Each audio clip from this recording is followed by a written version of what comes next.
तो आज उस 9 साल दिल्ली बेहाल, गद्दी छोड़ो केजरीवाल, ये बात करने के लिए आपके सामने हम देश और दुनिया की तमाम खबरें देखिए सिर्फ रिपोर्टर भारत पर। 2024 के चुनाव नजदीक आ रहे हैं, उसी के साथ पार्टियां अपने विपक्ष को नीचे गिराने में लगी हुई है। जी हां, जैसे ना तैसे उनसे उस गद्दी को छीनने की कोशिश में लगी हुई है। उसके साथ ही आशीष सूद ने प्रेस वार्ता करने से पहले ठीक कुछ समय पहले ही पूरे क्षेत्र में एक रिक्शे के ऊपर केजरीवाल के झूठे वादों का प्रचार करते हुए पूरी जनता को जागरूक किया। आइए आपको वो भी दिखाते हैं। क्लासरूम 32 लाख में बन रहा है। दिल्ली वासियों की मेहनत के पैसे अपनी जेबों में भरे जा रहे हैं। दिल्ली के कपूत अरविंद केजरीवाल और उनके निकम्मे विधायकों ने आपके बच्चों के भविष्य के साथ खिलवाड़ किया है और खुद दिल्ली की जनता का पैसा लूटकर अपने शीश महल बनवाएंगे। हर बार केजरीवाल चुनाव में लाभ के लिए ऐसा ही हमें कुछ दिखा 11 फरवरी 2024 को, जब बीजेपी के नेता आशीष सूद ने एक प्रेस वार्ता करी। जी हाँ, उसमें उन्होंने कहा कि 9 साल दिल्ली बेहाल, गद्दी छोड़ो केजरीवाल। ये डायरेक्ट ताना उन्होंने सीएम केजरीवाल को दिया है कि अब वो उस गद्दी के लायक नहीं रहे। पहले भी 2 महीने पहले जब आशीष सूद ने एक प्रेस वार्ता करी थी तो उन्होंने कहा था कि केजरीवाल खुद को दिल्ली का सपूत बताते हैं, लेकिन वो दिल्ली के सपूत नहीं, वो दिल्ली के कपूत है। और फिर एक बार उन्होंने प्रेस वार्ता में ऐसा ही कुछ दोहराया जिससे कि डायरेक्ट उन्होंने जो तंज कसा वो केजरीवाल को कसा कि अब उन्हें सीएम की गद्दी छोड़ देनी चाहिए और जैसे पहले वो आम आदमी थे वही बन जाना चाहिए। तो वहीं हमें बीजेपी के कुछ नेता आशीष सूद के समर्थन में दिखे। जी हाँ, सभी ने उन्हें समर्थन दिया और ये वादा किया कि इस बार सिर्फ मोदी सरकार ही दिल्ली पर छाएगी, दिल्ली क्या पूरे देश पर छाएगी। और कुछ केजरीवाल के खिलाफ आशीष सूद ने जो उन्होंने वादे किए थे, जो ढकोसले वादे किए थे, जो अब तक उनके मुताबिक पूरे नहीं हुए हैं, उसके ऊपर कुछ एक पिक्चर भी बनाई है जो हम आपको इसमें दिखाएंगे। जी हाँ, आइए आपको दिखाते हैं कि क्या कुछ कहा आशीष सूद ने केजरीवाल के खिलाफ और ऐसा क्या है जो वो नहीं चाहते कि अब केजरीवाल इस गद्दी पर बने रहे। मैं आप सबका बहुत आभारी हूँ कि आपने अल सुबह हमारा ये निमंत्रण स्वीकार किया है। साथियों, आज 11 फरवरी है। 11 फरवरी 2020 को दूसरी बार अरविंद केजरीवाल जी की सरकार को दिल्ली की जनता ने बहुमत दिया था। तो 9 साल आज पूरे हो गए। शपथ लेने के हिसाब से शायद और 4 दिन बाद, 5 दिन बाद होंगे, मगर आज के दिन अरविंद केजरीवाल की सरकार की दूसरी पारी शुरू हुई थी। हर बार की तरह उस पर भी 10 गारंटी अरविंद केजरीवाल की सरकार ने दी थी। तो आज उसके बारे में बात करने के लिए हम सब आपके साथ हैं। भारतीय जनता पार्टी जनकपुरी के सभी नेता, हमारे मंडल अध्यक्ष और निगम के प्रत्याशी अजीत जी, महेश बख्शी जी और नीरज दीक्षित जी, यह 3 हमारे मंडल के अध्यक्ष हैं। सरदार दुग्गल साहब हमारी पार्टी की प्रदेश कार्य समिति के सदस्य हैं और अनिल सिंगल जी हमारे BLA 1 है, पूर्व के महामंत्री हैं हमारी पार्टी के, और कई वरिष्ठ कार्यकर्ता हमारे रिंकू भट्ट जी, और ये एक युवा लॉयर हैं हमारे साथ रुद्राक्ष जी, ये पार्टी के लिए विभिन्न प्लेटफॉर्म्स पर काम करते हैं। तो आज उस 9 साल दिल्ली बेहाल, गद्दी छोड़ो केजरीवाल, ये बात करने के लिए आपके सामने हम उपस्थित हुए हैं। दोस्तों, इस 9 साल में बहुत तरह तरह के वादे दिल्ली की सरकार ने हमारे सामने किए थे। सक्षम लैपटॉप भी तैयार रखना यहाँ। दिल्ली की सरकार ने बड़े बड़े वादे किए थे। दिल्ली में जगमगाती दिल्ली बनाने की बात की थी, कूड़ा मुक्त दिल्ली बनाने की बात की थी, बस मार्शल, ये वो 10 गारंटियां हैं जो विधानसभा चुनाव में दिल्ली की सरकार ने दी थी। भ्रष्टाचार मुक्त दिल्ली बनाने की बात की थी। तो इस सब में कितनी प्रगति हुई, इसी के लिए आज आपके सामने ये C1 की जगह को चुना गया है। ताकि जब आप निकले तो यहाँ का दृश्य और यहाँ के चित्र, जगमगाती साफ सुथरी लंदन जैसी दिल्ली के चित्र, आप चाहे यहाँ से निकल के नजफगढ़ की तरफ उत्तम नगर टर्मिनल की तरफ जाए या यहाँ से निकल के डाबड़ी की तरफ जाए, तो चमचमाती दिल्ली के आपको दर्शन होंगे, साफ सुथरी दिल्ली के आपको दर्शन होंगे, बड़ी खुश मिजाज दिल्ली के दर्शन होंगे। नाले में गाद भरी दिखेगी, मीलों तक कूड़ा फैला हुआ दिखेगा। तो इसको खोलने के लिए भारतीय जनता पार्टी के कार्यकर्ताओं ने इन 10 गारंटियों का स्टॉक टेकिंग ऑडिट करते हुए एक फिल्म बनाई है। और जैसा हमने पिछली बार आपको बताया था, जब 1 साल नगर निगम के पूरे हुए थे, तो उसको जनता को दिखाने के लिए एक वीडियो रथ तैयार किया था। तो उस दिन हम वीडियो रथ आपको दिखा नहीं पाए थे, मगर आज वो फिल्म चलती हुई वीडियो रथ पर भी आपको दिखाएंगे। और हमने 2 गाने, एक भोजपुरी में और एक पंजाबी में, और हिंदी का गाना और बहुत जल्द हम आपके सामने लॉन्च करेंगे। 3 गाने तैयार किए हैं अरविंद केजरीवाल के कुशासन को दिखाते हुए। मैं अपनी बात कहूं या पहले अगर आप जैसा कहें मैं अपनी बात कह दूं और उसके बाद आप वो फिल्म देखें और बाद में हम उसको रथ को दिखाने के लिए आपको नीचे लेकर जाएं, या पहले आपको फिल्म दिखाऊं? कैसे? बोल लो सर, आप पहले जी, बहुत धन्यवाद। साथियों, दिल्ली में अरविंद केजरीवाल के चुनकर आने के बाद सबसे पहले वादा था चमचमाती दिल्ली का। सबसे बड़ा वादा था कि दिल्ली में स्ट्रीट लाइट लगेंगी। आज दिल्ली में ब्लैक स्पॉट्स के कारण जो दुर्दशा है, जिस प्रकार के हालात हैं, बहन बेटियों के साथ, बच्चियों के साथ छेड़छाड़ उन अंधेरे कोनों के कारण होती है। उन अंधेरे कोनों के कारण वहाँ स्ट्रीट डॉग्स और अन्य पशु लोगों पर हमला करते हैं। उन्हीं के कारण क्राइम की वारदात बढ़ती जा रही है। उसी के कारण, ब्लैक स्पॉट्स के कारण गली मोहल्ले में बेधड़क लोग शराब पी रहे हैं। वहाँ पर सामाजिक वातावरण खराब हो रहा है। तो उस क्षेत्र में दिल्ली में शून्य काम, जो स्ट्रीट लाइट्स के मामले में शून्य काम दिल्ली में हुआ है। शिक्षा में बहुत बड़ा काम करने का वादा किया गया था और पिछले 3 दिन से आप देख रहे होंगे कि अरविंद केजरीवाल जी अलग अलग किस्म के झूठ परोसने के लिए बिल्डिंगों के शिलान्यास करते हुए घूम रहे हैं। नरेटिव बदलने का काम किया जाता है। दुर्भाग्य की बात है कि जहां आप बैठे हैं, इसके 3 किलोमीटर में जितने भी स्कूल हैं, 10 स्कूल हैं, 10, उन 10 स्कूलों में से, पूरी दिल्ली की बात नहीं कर रहा हूं, आप जहां बैठे हैं वहां की बात कर रहा हूं, केवल 2.5-3 किलोमीटर के एरिया में ए ब्लॉक, सी ब्लॉक और बी ब्लॉक में जितने सरकारी स्कूल हैं वे 11 हैं, सुबह और शाम के मिलाकर। जनकपुरी के इन 11 स्कूलों में से 7 स्कूलों में साइंस नहीं पढ़ाई जाती है। क्या गरीब के बच्चे को साइंस पढ़ के इंजीनियर, डॉक्टर बनने का अधिकार नहीं है? ए ब्लॉक में 4 स्कूल हैं, उसमें से 2 में साइंस नहीं पढ़ाई जाती है। मगर केवल बिल्डिंग बनाकर कि अरविंद केजरीवाल अपना, जिसे कहते हैं कि शिक्षा के मॉडल को न्यूयॉर्क टाइम्स में परोसने का काम करते हैं। 5 लाख का कमरा 22 लाख में बना है और जिसको लोकायुक्त ने संज्ञान लिया है, जिसके ऊपर जांच चलनी चालू हो गई है। यह है दिल्ली का शिक्षा मॉडल। दिल्ली के स्कूलों में प्रिंसिपल नहीं है, दिल्ली के स्कूलों में वाइस प्रिंसिपल नहीं है, टीचर नहीं है, वो बात मैं बाद में करता हूं, वो अब बहुत पुरानी हो गई है, आप सब जानते हैं।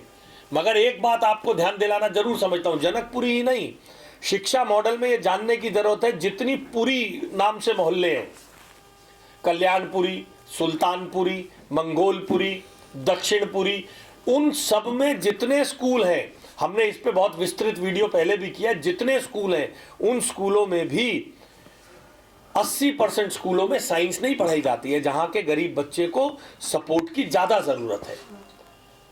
क्या इन छोटी बस्तियों में रहने वाले, छोटे मकानों में रहने वाले बच्चों के एस्पिरेशंस नहीं है? उनको बराबर के अवसर देने के लिए नरेंद्र मोदी सरकार ने नीट एग्जाम शुरू किया। अब वहां से भी बच्चे पढ़कर सरकारी मेडिकल कॉलेजों में बिल्कुल सामान्य फीस पर दाखिला पा रहे हैं। CUET में बराबर के अवसर देने का काम किया है, वहां के भी बच्चे दिल्ली विश्वविद्यालय में बराबर का अवसर पा रहे हैं। उसी प्रकार से दिल्ली के हेल्थ मॉडल के बारे में बहुत बार टॉम टॉम किया जाता है, जिसे अंग्रेजी में कहते हैं टॉम टॉमिंग की जाती है। आप जानते हैं, आप में से बहुत सारे लोग स्थानीय स्तर पर इसको कवर भी करते हैं। आप सबने देखा है कि दीनदयाल अस्पताल में एमआरआई और सीटी स्कैन की मशीन पिछले कई वर्षों से खराब पड़ी है। एक इतना बड़ा फैसिलिटी जो मदन लाल खुराना जी की सरकार के समय ये सुपर स्पेशलिटी अस्पताल बनना शुरू हुआ था, आज तक 9 साल में, पहले कांग्रेस की सरकार और अब आम आदमी पार्टी की सरकार, दोनों एक ही हैंड इन ग्लव है, इस अस्पताल को पूरे दम पर चला नहीं सके। संचालित एम्स, आरएमएल और दूसरे बड़े सरकारी अस्पताल, सुचिता कृपलानी जैसे अस्पताल ना हो तो दिल्ली के 24,000 बेड में से 13,000 बेड का कंट्रीब्यूशन केंद्र सरकार के अस्पताल करते हैं। इतनी दूर पश्चिमी दिल्ली के नागरिकों के लिए दीनदयाल एक सरकारी अस्पताल है, उसके बाद सीधा एम्स है और बीच में कुछ थके हुए मोहल्ला क्लिनिक। अगर ये राजधानी का हेल्थ मॉडल है जिसके लिए टॉम टॉमिंग की जाती है, तो मुझे लगता है इस सरकार को अपनी जगह पर बैठे रहने का कोई हक नहीं है। परिवहन प्रणाली की बात अगर हम करें, उसके बारे में भी गारंटी दी गई थी कि वर्ल्ड क्लास परिवहन प्रणाली दी जाएगी। वर्ल्ड क्लास परिवहन प्रणाली के बारे में आपने बहुत अच्छी तरह देख ही लिया है। दिल्ली की बसों के हालात आप रोज देख रहे हैं। लगभग 600 बसें, इलेक्ट्रॉनिक बसें नरेंद्र मोदी जी की फेम स्कीम के अंतर्गत दिए गए हैं। दिल्ली की सरकार ने केवल उस पर अपना स्टिकर लगाकर झंडी दिखाने का काम किया है। एक भी नई बस पिछले 9 सालों में, कुछ 100, 200, 500 बसेस हो सकती हैं, मगर दिल्ली की बढ़ती आबादी में एक भी बस नहीं गिनी जाएगी। वो कहीं ढके छुपे भ्रष्टाचार में कोई अगर खरीद ली गई हो, मैं कह नहीं सकता हूँ, मगर उपलब्ध आंकड़ों में दिल्ली की फ्लीट घटती ही जा रही है, जिसको उसके कारण से दिल्ली की मेट्रो पर बोझ बढ़ रहा है। दिल्ली की सड़कों पे ट्रैफिक जाम है, एम्बुलेंस आए दिन ट्रैफिक जाम में फंस रही हैं। जिस सड़क पर आप बैठे हैं, इस सड़क से हरिनगर डिपो से इस सड़क पर आने में लोग गुड़गांव से हरिनगर डिपो तक 50 मिनट में पहुंच जाते हैं। वहां से C1 पार करने में, C2B का चौक पार करने में 30 मिनट लग जाते हैं। हरिनगर डिपो से C1 पार करने में, मोहन नगर से उत्तम नगर टर्मिनल तक आने में, ये तो मैं आपके आसपास के इलाके बता रहा हूं, मैं दूर दराज की बात ही नहीं कर रहा हूं। ट्रैफिक जाम की, ट्रैफिक की समस्या इसीलिए है क्योंकि बसों की बदहाली है, टूटी फूटी बसें हैं। नौजवान इसी कारण, इस इंफ्रास्ट्रक्चर के कारण दिल्ली को छोड़ के बाहर नौकरियां तलाश रहे हैं। प्रदूषण की बात की गई, प्रदूषण मुक्त दिल्ली, तो प्रदूषण मुक्त का एक ही बात है कि हरियाणा ने भेज दिया, कभी उत्तर प्रदेश ने भेज दिया, अब तो आंकड़े ही भूल गए। कितनी बार ट्रेन बंद हुई है, कितनी बार कंस्ट्रक्शन बंद हुई है, कितनी बार गाड़ियों के चलाना बंद हुआ है और कितनी बार सब कुछ ठप कर दिया गया। ग्रैब 3, ग्रैब 4 कितनी बार लगता है साल में, इसका अनुमान ही खत्म हो गया। बच्चों की छुट्टियों का आप सबने भी वो दौर देखा होगा, पता रहता था मई से लेके जून जुलाई तक छुट्टियां रहेंगी और दशहरे की छुट्टी आएगी। अब तो पता ही नहीं कब छुट्टी होगी, क्योंकि दिल्ली में प्रदूषण के कारण जीना दूभर हो गया। लोगों ने, बहुत सारे लोग हैं, आपके भी रिश्तेदार जानकार होंगे, जो लोग यहाँ से छोड़ के गोवा या ऐसे छोटे शहरों में जा रहे हैं, सर्दियों में यहाँ से चले जाते हैं।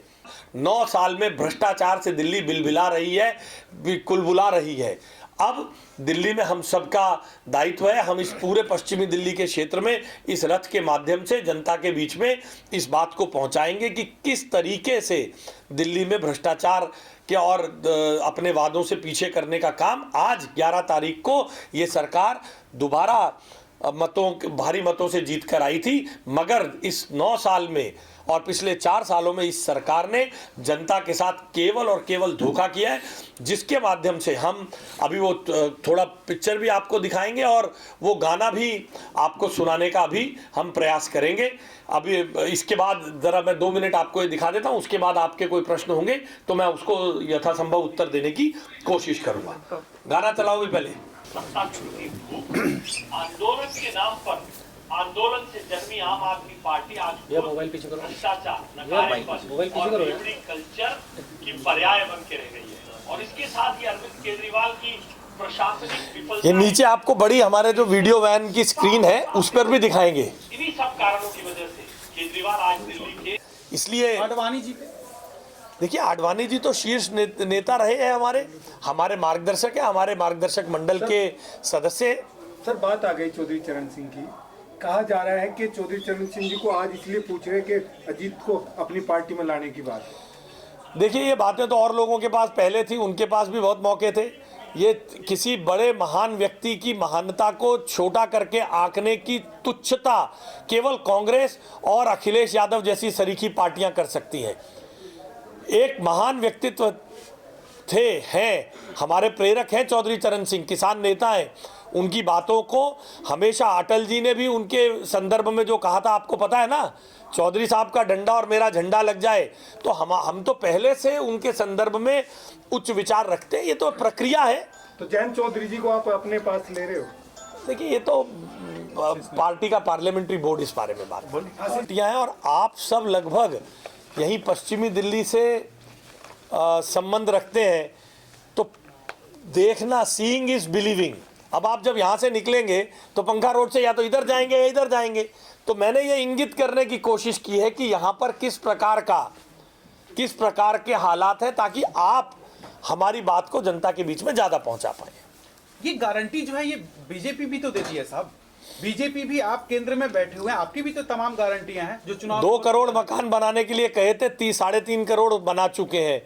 दिल्ली देश के विकास की बात की थी, 50,000 सीट थी मेडिकल की जब नरेंद्र मोदी जी आए थे, आज 1,04,000 सीट है। जब 74 एयरपोर्ट थे, आज 148 एयरपोर्ट है। देश के विकास, उस समय तक देश में केवल एक एम्स बना था 65 साल में, उसके बाद दूसरा एम्स वाजपेयी जी ने बनाया। आज देश में 8 एम्स पे काम चल रहा है। जम्मू कश्मीर जैसे राज्य में 2 एम्स बन चुके हैं। आज दिल्ली में, देश में जिस प्रकार का नेटवर्क सड़कों का खड़ा हो गया है, आप सब भी अभी जाएंगे, आप सबके लिए नज़दीक है। फिर मैं कहूँगा तो आप कहेंगे पश्चिमी दिल्ली की ज़्यादा चर्चा कर रहे हैं। जो ये बॉम्बे एक्सप्रेसवे बनेगा, द्वारका आप ही के पड़ोस से निकलेगा साहब। 10 घंटे में बम्बई पहुँचेंगे। कभी हमने और आपने जब बचपन में थे, सपने में सोचा था? ये 30 सेकेंड माइलस्टोन जाने में ऐसा लगता था पता नहीं कहाँ विदेश जा रहे हैं। जिन लोगों ने, जब हम कॉलेज में थे, जब 30 सेकेंड माइलस्टोन बना तो देखने जाते थे। देश में सामर्थ्य नहीं था लोगों के पास, अधिकांश के पास 30 सेकेंड माइलस्टोन में युवा जा सके। आज जिस प्रकार का सड़कों का नेटवर्क और जाल बना है, वंदे भारत ट्रेन्स बनी है, आप में से जितने लोग रेल में सफ़र करते रहे हैं, अपने दिल पर हाथ रखकर बताइएगा, कभी इतनी साफ रेल की पटरी इससे पहले 2014 से पहले देखी थी? मल, गंदगी, कूड़ा, शौच रेल की पटरी पर और रेल के प्लेटफॉर्म पर होता था। नरेंद्र मोदी जी ने जिस प्रकार से उसमें बदलाव किया है, और सबसे बड़ी बात, हम और आप जब कॉलेज में पढ़ते थे तो कहा जाता था कि 1 करोड़ रुपए में कैपिटेशन फीस से दाखिला मिलेगा मेडिकल के लिए। बताइए, था या नहीं था? बेलगाम जाते थे लोग, नागपुर जाते थे लोग, बेंगलोर जाते थे लोग, 1-1 करोड़ रुपए देते थे। आज ट्रांसपेरेंट सिस्टम खड़ा किया नरेंद्र मोदी जी ने। नीट एग्जाम होगा, आपके मेरे घर का बच्चा अगर एग्जाम क्वालिफाई करेगा तो जहां पे सरकारी मेडिकल कॉलेज में धड़ल्ले से पढ़ेगा, निशुल्क पढ़ेगा, जो मिनिमम फीस है। तो इतनी गारंटियां जो हमने दी है, ये सब गारंटियां, और आयुष्मान भारत के अंतर्गत जो नरेंद्र मोदी जी ने स्वास्थ्य की गारंटी दी थी, तो 50 करोड़ परिवारों को उसका लाभ 50 करोड़ लोगों को लाभ मिल रहा है। और राम मंदिर, 370 कॉमन सिविल कोड की तो अभी मैं बात ही नहीं कर रहा हूँ। आप में से भी बहुत लोग हमसे पूछते थे तारीख, कई लोगों ने मुझसे भी पूछी है, तारीख नहीं बताएंगे। तारीख भी आपने भी देख ली। अभी लोग श्रद्धापूर्वक वहाँ जा रहे हैं। इसलिए नरेंद्र मोदी सर की गारंटी मतलब गारंटी की भी गारंटी है। आशीष जी, आखिरी सवाल, जिस पश्चिमी औरों को पूछ लेने दो ना सर। सर और छोड़ो ना यार, और कोई पूछ लेते हो आज। और जो किसान बॉर्डर पे दोबारा आने लग रहे हैं, उसको लेके क्या कहोगे? देखिए, कुछ लोग किसानों को भड़काने का काम करते हैं। आज मैं अरविंद केजरीवाल की 10 गारंटी के बारे में बात करने वाला हूं। इस पत्रकार वार्ता के बाद आप उस मुद्दे पे मुझसे अलग से भी बात कर सकते हैं। आशीष जी, एक बात बताइए, एक में क्या 10 के 10 विकास हुए कि नहीं हुए 9 सालों में? देखिए, मैंने तो इसीलिए C1 का इस चौक को चुना है, जिस चौक पर अन्ना के भ्रष्टाचार के लिए आंदोलन में आप सबने भी कवर किया।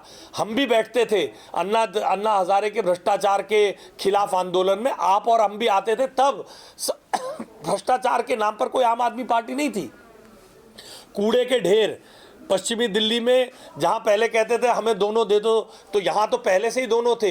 इस आपने इस विधानसभा की बात की तो इधर वार्ड में भी कांग्रेस का पार्षद था, विधायक भी पार्षद का था। केवल एक दूसरे के बोर्ड के साथ बोर्ड लगाने के अलावा डेवलपमेंट के नाम पर क्या हुआ आप सब अच्छी तरह जानते हैं। तारों के जंजाल की बात है, स्ट्रीट लाइट्स की बात है, मेन रोड के सुधार की बात है, ट्रैफिक की समस्या मैंने आपको बताई है। आप बताइए, आप कभी शाम के समय हरिनगर डिपो से सीवन तक आइए, बताइए कितनी दुर्दशा, आप खुद देखिए कितनी भयंकर दुर्दशा है। C2B की लाल बत्ती पर भारती कॉलेज से लेकर सुपर स्पेशलिटी पार करने में 25 से लेकर 30 मिनट तक आजकल लग रहे हैं। जनकपुरी की हर एंट्री पर अवैध कब्जे कर दुकान मकान बनाने का काम किया जा रहा है, जहां पर दिल्ली की जनता को मकान देने की बात थी। जनकपुरी के अंदर जो पार्षद आपकी पार्टी का ही तो है नहीं, यहाँ पर तो आज उससे सरकार किसकी है? तब तो कहते थे, तब भी यहाँ तो पार्षद भी था। इस पंखा रोड पे तो पार्षद भी पिछली बार भी उनका ही था। 5-10 साल से उनका है, 15 साल से उनका है, कांग्रेस का ही है। हमारा तो कभी रहा ही नहीं। अगर पार्षद का ही बात है, अगर पार्षद की ही बात है तो 15 साल से है। ये पंखा रोड क्यों नहीं ठीक हो गई? सर पंखा रोड पे सवाल ये है, देखिए आप बड़े मुद्दे को छोटा ना करें। मैं इन चीजों को अच्छी तरह समझता हूं। एक बात को समझिए, दिल्ली में जिसके हाथ में प्रशासन है, आज स्टैंडिंग कमेटी का गठन नहीं होने दिया गया है। आज स्टैंडिंग कमेटी का गठन नहीं है क्योंकि मेयर उनका गद्दी पर बैठा हुआ है। 500 करोड़ रुपए जो कहते थे, विवेकाधीन कोष नहीं होना चाहिए।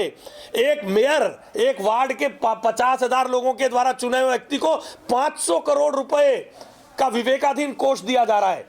आशीष जी, जनकपुरी के विधायक के बारे में तो कुछ थोड़ा सा बता दीजिए। पंखा रोड पर साइकिल ट्रैक की बात हुई, 2 बार उस पर पैसे। देखिए, मैं केवल जनकपुरी ही नहीं, पूरी दिल्ली में जिस प्रकार की दुर्दशा है, पूरी दिल्ली में एनक्रोचमेंट के जो हालात हैं, मैंने आपको जनकपुरी की एंट्री की भी बात बताई।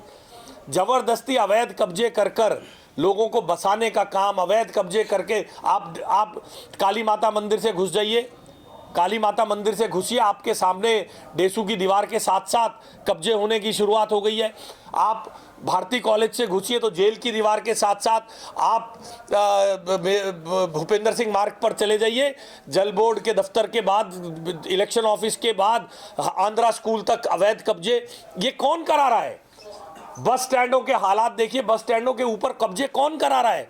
ये केवल जनकपुरी नहीं है भाई साहब, ये पूरी दिल्ली में ये फिनोमिनन है। अवैध कब्जे करके लोगों को बसाना और उसके आधार पर वोट बैंक की राजनीति करना, जिसका हम विरोध करते हैं। और 9 साल में इसी कारण दिल्ली बदहाल हुई है। छोटा सवाल है, ईडी ने अरविंद केजरीवाल को 4 सम्मन भेजे, उसके बाद भी वो बचते हैं। आज केजरीवाल जी की हालत यह है, ना तो मीडिया का सामना करते हैं, ना जनता का सामना करते हैं, ना कोर्ट का सामना करते हैं।